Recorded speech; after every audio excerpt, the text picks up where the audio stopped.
अखण्डमण्डलाकारं व्याप्तं येन चराचरं तत्पदं दर्शितं येन तस्मै श्रीगुरवे नमः। सदाशिवसमारम्भां शङ्कराचार्यमध्यमाम् अस्मदाचार्यपर्यन्तां वन्दे गुरुपरम्परां।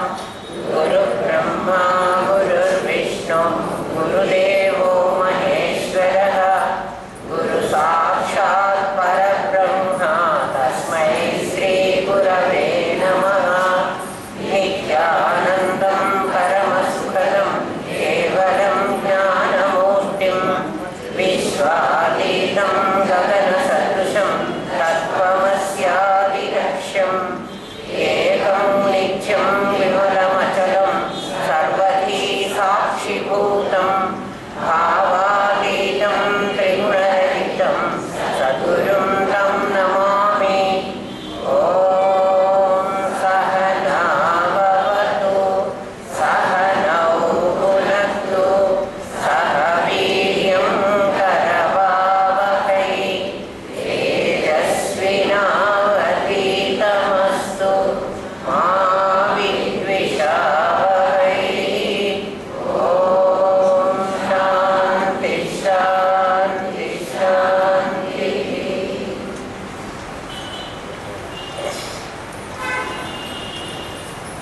ఈరోజు మనం బ్రహ్మసూత్రాలు చెప్పుకోవడానికి వచ్చి కూర్చున్నాం. బ్రహ్మసూత్రాలు అనేది ఉపనిషత్తుల కంటే కొంచెం పై లెవెల్. ఆ తర్వాత లెవెల్ భగవద్గీత.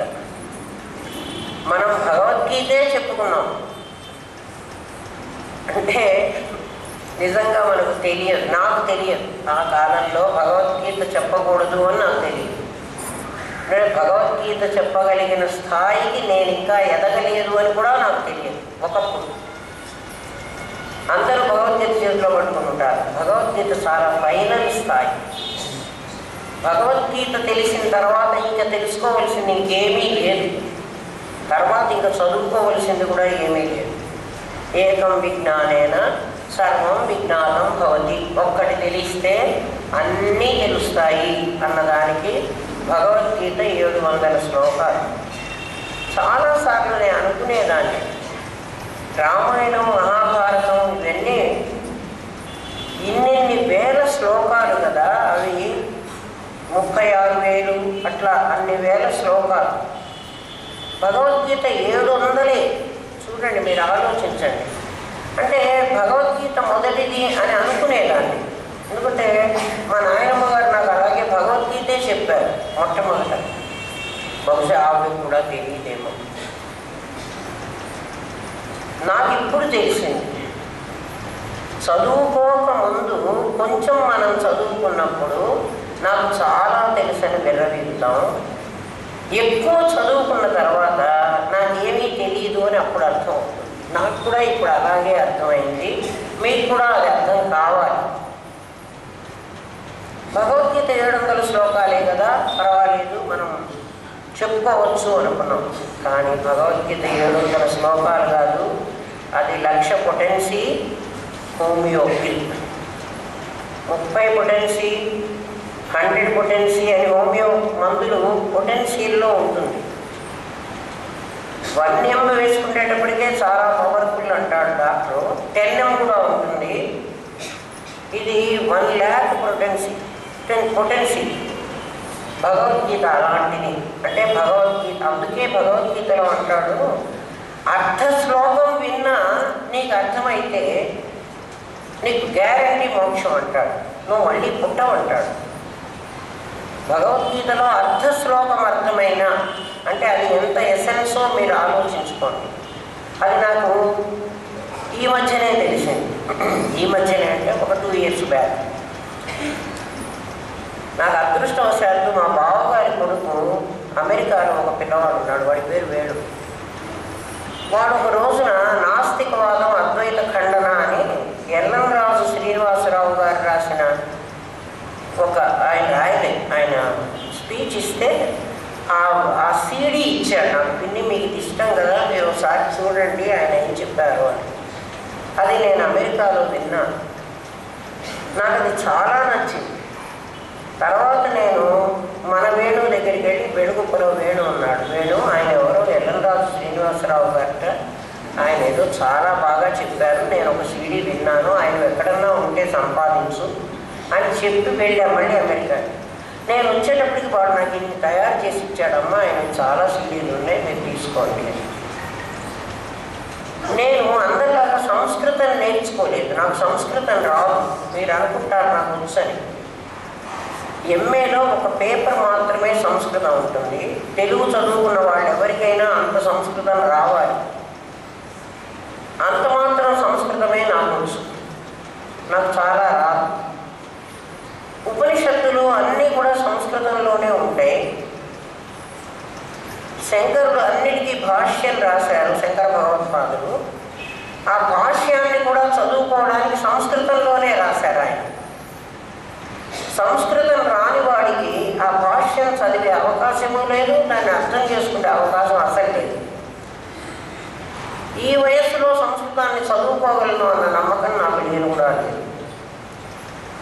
కాబట్టి నాకు అది అవకాశం లేదు. బ్రహ్మసూత్రాలు శంకర భాష్యంతో చదవగలిగిన అవకాశం నాకు లేదు అని నేను అది నా దురదృష్టంగా భావించి ఉండేదాన్ని.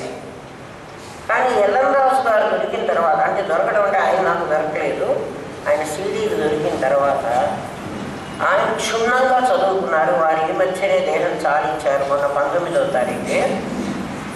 రేపు వారికి సంతాప సభ అక్కడ జరుగుతోంది హైదరాబాద్లో.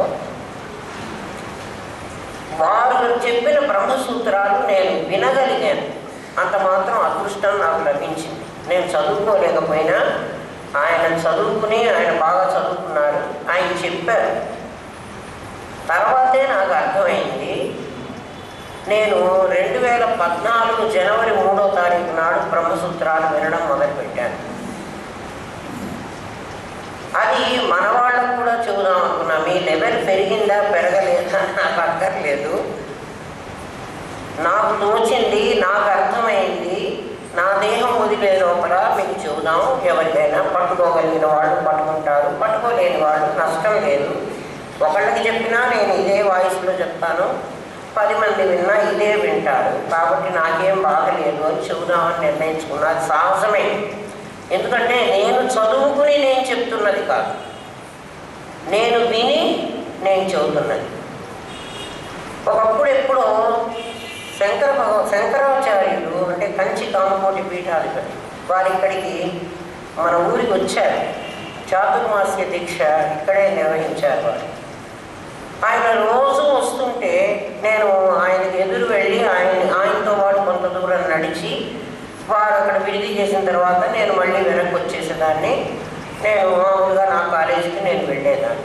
ప్రతిరోజు అలా జరుగుతూ ఉండేది. సార్ పాపం నన్ను అలా తీసుకెళ్ళేవారు, ఆ పుణ్యం ఆయనకే దక్కని. అట్లా వెళ్ళినప్పుడు ఒకసారి ఎప్పుడో వారితో ఇంటర్వ్యూ ఇప్పించారు. ఎవరితో వారు మాట్లాడు. వారు మా గురుదేవుడు దేహం చాలించారండి అని నేను అన్నప్పుడు, దేహంతో ఉన్న గురువే నీకు చెప్పాలా తల్లి అన్నారు. అంటే దేహం లేకపోయినా గురువు బోధించగలడు అని. నా గురువు నాకు ఈరోజు కూడా అలాగే బోధిస్తున్నాడు. మా గురుదేవుడు ఒకే మాట అనేవారు, ఎవడైనా నా గురువు నా గురువు అని చెప్పుకుని ఇలా ఫోటోలు పెట్టుకోవడం కాదమ్మా. ఫోటో పెట్టుకొని గురువు గారిని నమస్కారం పెట్టుకోవడం అదేం గొప్పతనం కాదు. తన శిష్యుడి హృదయంలో తన గురువును ప్రతిష్ఠించగలగాలి. నేను చెప్తున్నాను అనకుండా రామనాథం గారే ఇది చెబుతున్నాడు, నాకు చెప్పే శక్తి లేదు. అటువంటిప్పుడు మీకు తెలియకుండానే రామనాథం గారు మీ మనస్సులో ప్రతిష్ఠించుకుంటారు. అది అలా చేయగలిగిన వాడు నిజమైన శిష్యుడు అని వారు చెప్పేవారు. ఇప్పుడు మన వాళ్ళు స్పెషల్గా క్లాసులు పెట్టుకుంటారు. నేను లేకపోతే అమ్మ అసలు మర్చిపోతారు, ఏదో కూర్చుని అలా చేతనైంది ఏదో చెప్పుకోండి అని నేనే చెప్పాను. వాళ్ళు చెప్పుకుంటున్నారు. చాలా ఏళ్ళుగా 20 ఏళ్ళుగా అది జరుగుతోంది. వాళ్ళు ఏమైపోయిందంటే వీళ్ళు మా క్లాస్ వాళ్ళు, వీళ్ళు మీ క్లాస్ వాళ్ళు, వీళ్ళు వీళ్ళ క్లాస్ వాళ్ళు అంటే వాళ్ళు ఓన్ చేసేసుకున్నారు. అప్పుడు ఏమవుతుందంటే వాళ్ళే గురువులు అని వాళ్ళ శిష్యులు అనుకునే అవకాశం ఉంది. గురు పరంపర సాంప్రదాయం అది కాదు. ఎప్పుడూ కూడా ఎవడు ఏం చెప్తున్నా నా గురుదేవులు ఇలా చెప్పారు అని చెప్పాల్సింది తప్ప నేను చెప్తున్నాను అని చెప్పకూడదు. ఎప్పుడైనా నా నోట్లో ఆ మాట రాదు, మీరు గమనించండి. నేనే కాదు, లక్ష్మీ నరసింహమూర్తి గారు ఇలా అన్నారమ్మా అనేవాళ్ళు మా గురుదేవులు. నేను కూడా చాలా వరకు రామనాథం గారు ఇలా అన్నారు అనే చెబుతాను, కానీ నేను అంటున్నానని చెప్పను. కానీ మీరెవ్వరు కూడా భానుమతి గారు ఇలా అన్నారు అని ఒక్కళ్ళు కూడా చెప్పటల్లా. కారణం ఏమిటి అంటే మీకు అసలు గురు పరంపర అర్థం కాలేదు. అమ్మ ఇలా చెప్తున్నారు, అది నేను చెప్తున్నాను అన్నమాట మీ క్లాసుల్లో మీరు చెప్పటంలా. అయితే చెప్పమని నేను అంటలేదు, సాంప్రదాయం మీకు బోధిస్తున్నా. అప్పుడు ఏమవుతుందంటే పరంపరకు అటాచ్ చేస్తాం, మనం అటాచ్ చేసుకోం. అందుకంటే మనం కూడా అందులో ఒక భాగం, మనది కాదు ఇది. శంకర భగవత్పాదులు మనకు పెట్టిన భిక్ష. అందుకని ఇంక నుంచి ఆ రకంగా నేర్చుకోండి. ఎవరికైనా చెప్పడం కూడా అలాగే చెప్పండి. మా గురుదేవులు ఇలా అన్నారు, ఇది నాది కాదు, వాళ్ళు చెప్పారు. నీ సొంతం నేను చెప్పుకుంటూ మా గురుదేవులు అన్నారని ఆయన మీద వేయకండి. ఎందుకంటే ఏ వాక్యమైతే మన చేత చెప్పబడుతున్నదో దానికి అది హేతువాదానికి నిలబడాలి, తత్వానికి నిలబడాలి. నేను చెప్తున్నాను మీరు నమ్మమంటే అది మూఢ నమ్మకాలు అవుతాయి. మూఢనమ్మకం ఎప్పుడూ కూడా నిలబడదు. హేతువాదానికి నిలబడాలి. ఆ హేతువాదం వాడికి అర్థం కాదు కాబట్టి దృష్టాంతం చెప్పాలి. దృష్టాంతం అంటే ఏమిటి? ఎగ్జాంపుల్ చెప్పాలి. ఒక ఎగ్జాంపుల్ అర్థం కాలేదనుకో, వాడికి అర్థమయ్యే ఇంకొక ఎగ్జాంపుల్ చెప్పైనా వాడికి దాన్ని అర్థం చేయించాలి. కానీ అదంటే నీకు అర్థం కాదుకో, నీ ముద్దు బుర్రకి ఏం తెలీదు అని అనుకోవడం సాంప్రదాయ పద్ధతి. అది బ్రహ్మసూత్రాలు విన్న తర్వాత నాకు అది తెలిసింది. అంతవరకు నాకు తెలియదు. అందుకని నాకు తెలియదని చెప్పుకోవడానికి నేనేం సిగ్గుపడను. ఎవరు కూడా పుట్టగానే మేధావులు కాదు, క్రమంగా నేర్చుకుంటాడు. నేర్పించేవాడు ఎవరైనా గురువే అవుతాడు. ఈ రోజు అంటే ఈ బ్రహ్మసూత్రాల సందర్భంగా నేను ఏది చెప్పినా అది ఎల్లంరాజు శ్రీనివాసరావు గారి శ్రీలు విన్న ఫలితంగా నేను చెప్తున్నదే కానీ నా సొంతం ఏమీ లేదు, ఆయన సొంతం కూడా లేదు. శంకర భగవత్పాదులు చెప్పింది. సంస్కృత భాష ఆయన వచ్చు కాబట్టి ఆయన చదువుకుని ఆయన చెప్పారు. రేపు వారు దేహం సాధించినందుకు ఒక సంతాప సభ వాళ్ళు పెట్టుకుంటున్నారు. మనం అక్కడికి వెళ్ళలేం కాబట్టి మనం ఈరోజు ఆయన స్మారకంగానే నేను ఈ బ్రహ్మసూత్రాలు చెప్పాలి అని నిర్ణయించుకున్నాను.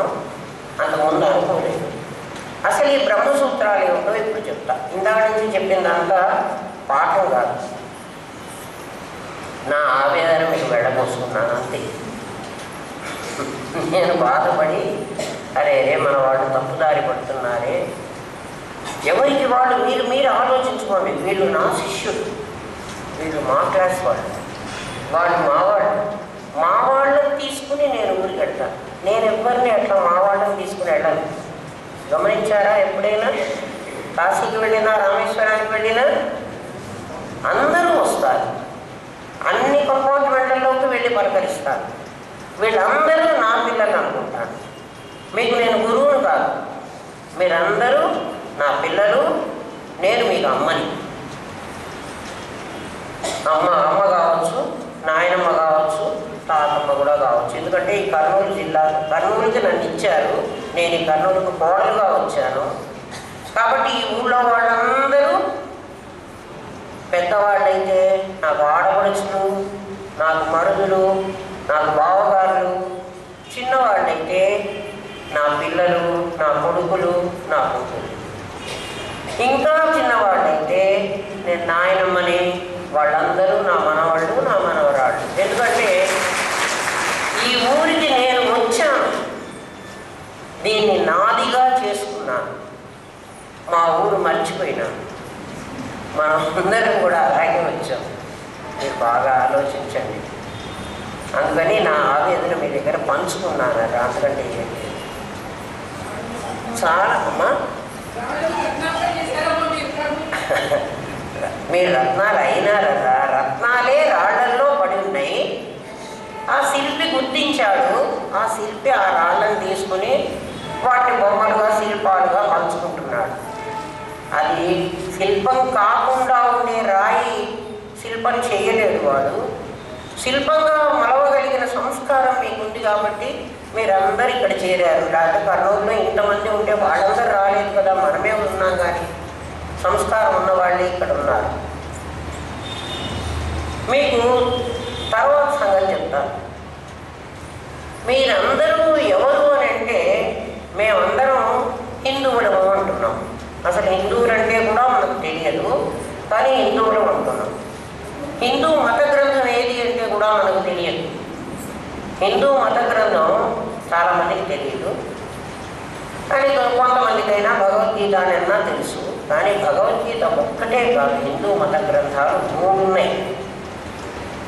ఇస్లాం మత గ్రంథం ఖురాన్ అయితే, క్రైస్తవ మత గ్రంథం బైబిల్ అయితే, ఈ 3 పెద్ద మతాలు. మిగిలిన చాలా ఉన్నాయి, కానీ వాటికి ఒక్కొక్కటే గ్రంథం ఉంది. మనకి 3 ఉన్నాయి. ఇదేమిటండి 3 ఉంటే 3 ఎలా మనం సాధించుకోవాలి అంటే, 3 వేరు వేరు భాగాలు కాదు, 3 కలిసి ఒకటే గ్రంథం. దాన్ని 3 మజిలీలుగా, అంటే ఆల్ సడన్ నువ్వు పై క్లాసులో వెళ్ళి కూర్చుంటే నీకేమీ అర్థం కాదురా నాయన, కొంచెం చిన్న క్లాసులో కూర్చో కొన్నాళ్ళు. అంటే ప్రిలిమినరీ ఎడ్యుకేషన్ ఏదో ఉంటుంది కదా, ప్రైమరీ ఎడ్యుకేషన్ అని, ఆ తర్వాత హై స్కూల్ చదువు అని, ఆ తర్వాత కాలేజీ చదువు అని, ఆ తర్వాత యూనివర్సిటీ చదువు అని, అన్నీ చదువులే. ఎట్లా అయితే లెవెల్స్ పెట్టారో అట్లా మనకు కూడా లెవెల్స్ పెట్టారు. చూడండి, మీరు గమనించండి. మన ఎడ్యుకేషన్, మన విద్యా విధానంలో చిన్న క్లాసుల్లో లెక్కలు ఉంటాయి, తెలుగు ఉంటుంది, తెలుగు లాంగ్వేజెస్ ఏవైనా, తెలుగు ఉంటుంది, ఇంగ్లీష్ ఉంటుంది, హిందీ ఉంటుంది. 3 లాంగ్వేజ్లు మనం నేర్చుకోవాలి. అది కాక హిస్టరీ, జాగ్రఫీ, అదే అవన్నీ కలిసి సోషల్ స్టడీస్ అది ఉంటుంది. Physical science, natural science, chemistry కూడా ఉంటుంది. ఎన్ని సబ్జెక్టులు అయినా చెప్పండి, చాలా. ఇంకా కొంచెం పైకి వెళ్ళేటప్పటికి, అంటే ఎస్ఎస్సి అయిపోయేటప్పటికి ఇంటర్మీడియట్ లెవెల్కి వచ్చేటప్పుడు మనకేం చదువుతున్నాడు, నాయన నువ్వు సైన్స్ గ్రూప్ తీసుకుంటే బైపీసీ తీసుకో, అంటే బైపీసీ ప్లస్ లాంగ్వేజ్ ఉంటుంది. మ్యాథమెటికల్ గ్రూప్ తీసుకుంటే ఎంపీసీ తీసుకో. కొన్ని సబ్జెక్టులు వదిలేస్తున్నారు, గమనించండి. నీకు మొట్టమొదటి అన్నీ చెప్పాడు, తర్వాత కొన్ని వదిలేసి నువ్వు దేంట్లో అయితే వెళ్ళదలుచుకున్నావో దాన్నే చెబుతాడు. ఇంకా పైకి వెళ్ళేటప్పటికి మెయిన్ గ్రూప్ ఒకటి, సబ్సిడరీస్ కొన్ని 2. ఇంకా పైకి వెళ్ళేటప్పటికి, డిగ్రీకి వెళ్ళేటప్పటికి, ఇంకా పైకి వెళ్ళేటప్పటికి ఒక్కటే సబ్జెక్టు మనం చదువుకోవాలి. అందులోనే చాలా ఉంటాయి అనుకోండి, ఒకటే సబ్జెక్టు మనం చదువుకోవాలి. నేను ఎంఏ తెలుగు చదువుకుంటా అంటే నేను లెక్కలు చేయక్కర్లేదు, నేను ఇంగ్లీష్ రాయక్కర్లేదు, నేను సైన్స్ చదువుకోక్కర్లేదు. అందుకు మీకు అర్థం అవ్వాలని చెబుతున్నాను. మన ఎడ్యుకేషన్ విధానంలో చిన్న పిల్లవాడికి చాలా చదువుకోమని చెప్పి, తర్వాత పైకి పోయే కొద్దీ వాడిని ఒకే సబ్జెక్టు చదువుతుండేటట్టుగా దాని మీదే కాన్సన్ట్రేట్ చేసి దాని మీద పిహెచ్డీ చేస్తారు. వాడు చేశాడంటే వాడికి ఇంకో సబ్జెక్ట్ రాదు. ఏదో నువ్వు పిహెచ్డీ డాక్టరేట్ చేసావు కదా, నీకు ఎందుకు 16వ ఎక్కం రాదు అని అడిగితే వాడు ఏం చెప్తాడంటే, 16వ ఎక్కం 10th క్లాస్ వరకే చదువుకున్నాను, నేను అది మర్చిపోయినాను, ఇప్పుడు నాకు అక్కర్లేదు అని చెబుతాడు. నీకు 16వ ఎక్కం రాలేదు కాబట్టి నీకు డాక్టరేట్ ఇవ్వను అని యూనివర్సిటీ అనదు. అర్థమవుతుందా? ఇవన్నీ విద్యా విధానంలో భాగాలు. అలా మన మత గ్రంథం అయినటువంటి ఈ ప్రస్థాన త్రయం అంటారు దాన్ని. ప్రస్థానము అంటే ప్రయాణం.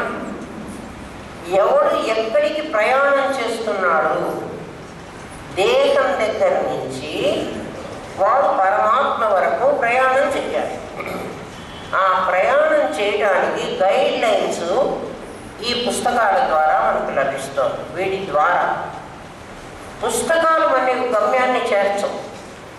పుస్తకం కేవలం శబ్దమే. ఆ శబ్దం ద్వారా మనకు ఒక అర్థం స్ఫురించాలి. ఆ స్ఫురణనే మనం ఇప్పటిదాకా పరమాత్మ అని అనుకుంటున్నాం. స్ఫురణ. నేను పెన్ అనేటప్పటికీ పెన్ అనే 2 అక్షరాలు మీ మనస్సులో ఒక పెన్నును సృష్టిస్తాయి. మీ మనస్సులో ఇది ఎందుకు పనికొస్తుందో కూడా తెలుస్తోంది. నేను ఎందుకు పనికొస్తుందో చెప్పండి. పెన్ తీసుకోండి అని అన్నాను అనుకో, నేను అమ్మ మీరందరూ పెన్ చేతిలో పట్టుకోండి అన్నాను అనుకోండి, మీకు వెంటనే ఏమనిపిస్తుంది? మాకేదో ఈవిడ చెప్పబోతోంది, మేము రాసుకోవాలి. నేను ఆ మాటలు చెప్పలేదు. ఇది ప్రతి ఒక్కడికి స్ఫురించింది. ఎక్కడ స్ఫురించింది అంటే మీ లోపలే స్ఫురించింది. మీ లోపల స్ఫురించినటువంటి ఆ స్ఫురణ మీది, నాదిగా. ఆ స్ఫురణను ప్రేరణ చేసినది నేను చెప్పిన శబ్దం.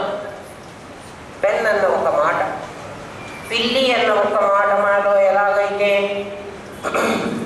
ఆ పిల్లి పాలు తాగుతుంది, మూత పడేసింది అని అనిపించిందో, బాత్రూంలో తడిపి వేసినటువంటి బట్టలు అందరికీ కూడా మమ్మల్ని ఆరేయండి అని ఏ మూగ భాషలో అడిగినాయో మీకు అందరికీ అర్థమైంది. అట్లా స్ఫురణ మన లోపల జరగాలి. నీ లోపల స్ఫురణయే పరమాత్మ అని నీకు తెలియడం కోసం శాస్త్రం 3 మజిలీలు ఏర్పాటు చేసింది. ఆ 3 మజిలీలలో మొదటి మజిలీ ఉపనిషత్తులు.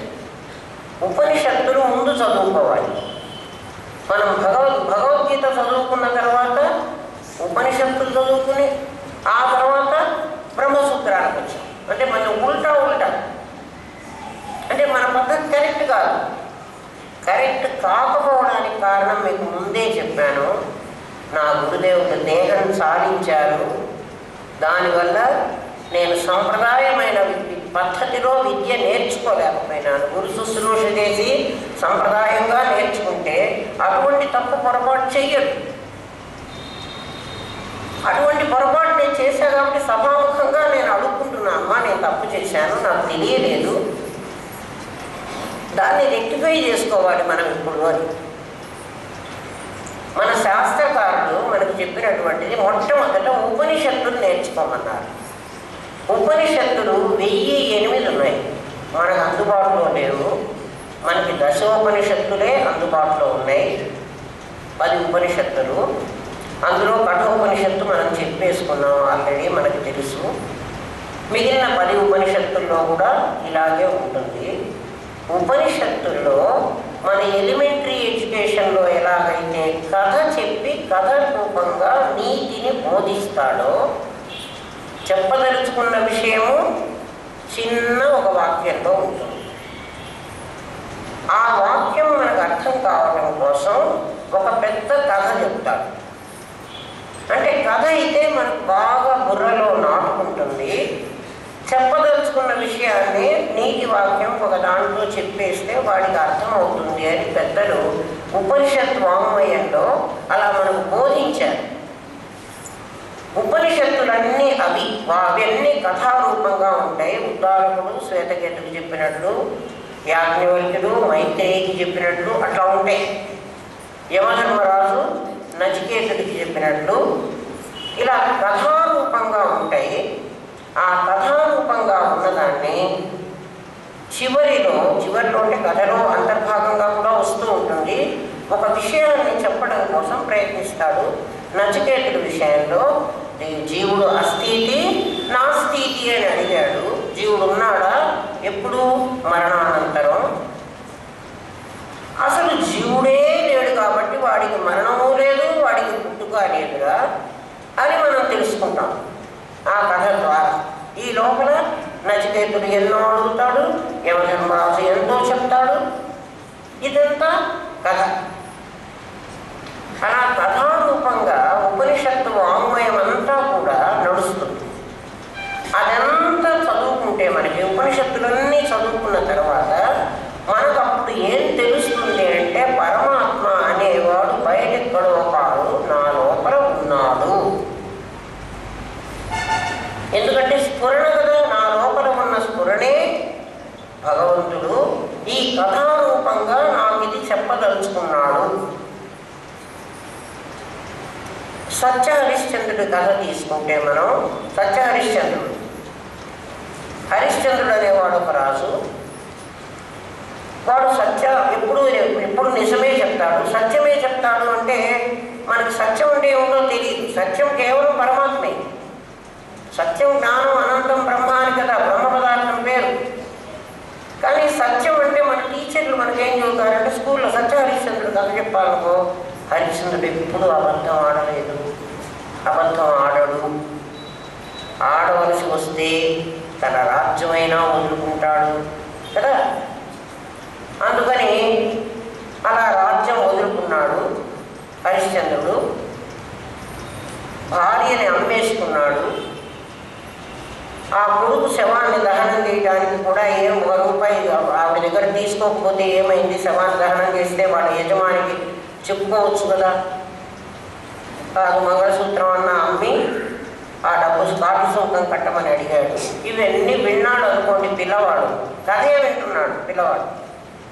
అప్పుడు వాడికి ఏమనిపిస్తుందంటే ఒక అబద్ధం ఆడితే పోలే, ఎందుకు ఇంత కష్టాలు పడ్డాం అనవసరంగా.